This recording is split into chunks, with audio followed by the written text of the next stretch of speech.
broke a string. What do I do? You don't change it. Play to the end of the song. And hope you got time to change. And hope you got time to change it. Or if you have a spare guitar, which you should always bring a spare guitar if you're playing a gig with your band. But if you're coming up and just jamming with other people, you usually have one guitar. So you usually just say, change it if you got time, or grab someone else's guitar. Ask him first. You could ask him first. That would help. Then he will come over and want to punch you later on. What are you doing with my guitar? Change the strings. So on a guitar, to check, there's a little test you can do to check if your strings are, about ready to change. You take your finger and you rub it underneath a wound string, like the D string or the A string, whatever. The D string's good because it's real thin, and you'll feel little bumps underneath. It's about time to change if you've got bumps. That's wear from the frets. And you'll won't break strings on stage that way. Most likely not. Doesn't mean all the time you will. There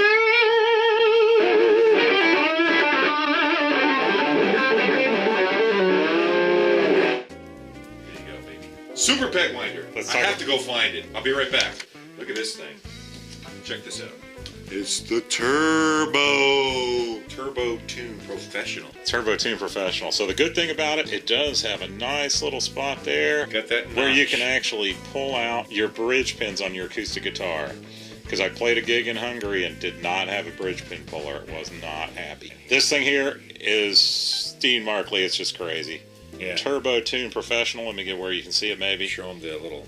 It is ridiculous. The slots where you can... It's got slots. You can... You see that? You can fit it over your bag head. You can fit it over different sizes with that. Even bass guitars. It works great. Yeah. So I like one of those, and I also like one that has a built-in string cutter. It's got a little cutter in it, and I just love that thing. I'll have to find it for you, and I'll show you. Wire cutters. Show them the 5-pound wire cutters you have in your pocket. I don't know why I have these suckers. They're huge. All you need is like a little pair so you can snip the ends off of your strings after you put them on. I have a giant pair. I don't know why they're so big. I think he has those in the Les Paul case because the Les Paul weighs like 50 pounds. Yeah, the Les Paul weighs a ton. And so... Those are great to have. A little pair of wire cutters. But they do make them built-in on, I believe, is it Planet Waves? Well, I don't know, but I think Planet Waves got bought by Diodario or whatever. Yeah. We'll do some reviews maybe. Okay. Okay, and when you're going to change your strings, you cut them one at a time. Do you cut them? Do you unwind them? Well... Or do you take them all off?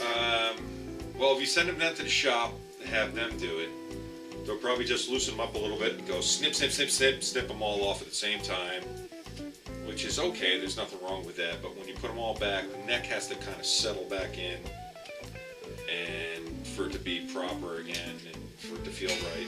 What I usually do is just wind them off one at a time, put a new one on, and go one by one.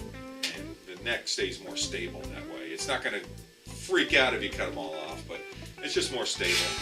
Right before a gig, it'll stay nice, But if you got a 50-year-old acoustic guitar, you probably want to take them off one at a time. Probably want to take them off one at a time. So, one other thing, I cut mine in half before I take them off. I just loosen them up and cut each one in half one at a time. That's fine. That's great. Yeah, that's a quick way of doing it. You just loosen them up a little bit, snap it, pull it out one end, unwind it up here, take it out the other. Okay, so if you're going to do that, you need to make sure you use your low-budget safety glasses, right? Yeah, I would think so. You know what those are, right? No. Close your eyes. That's it. So that's your discount safety glasses when you're at a gig using wire cutters. Don't make sure. The best thing is loosen it up some so it doesn't snap off like in your eye or in your face. Hit your tooth and chip it. But yeah, so no, use the safety glasses, squeeze your eyes shut, and then it'll at least be stuck in your eyelid instead of your eye. Instead of your eye. Hopefully it won't go through your eyelid. Because we're all about safety here. Yes, we're all about safety issues. Go. Why don't you tell me what you think about buying guitars at Walmart or Costco? I don't like guitars that come in from Walmart or Costco. I've tried them out. You tend to notice is when you run your hand up and down the neck, there's sharp fret ends sticking out, which will slice your hands all up. If you want to buy a low-budget guitar, go to a guitar store. Usually their low-budget guitars are real decent. There's not sharp fret ends. It's not a piece of junk. You know, there's many good guitars out there that are low budget. You can buy it for around $100, $150. There's great guitars out there. So, but don't go to Walmart and Costco. Go to your neighborhood guitar store. Support them.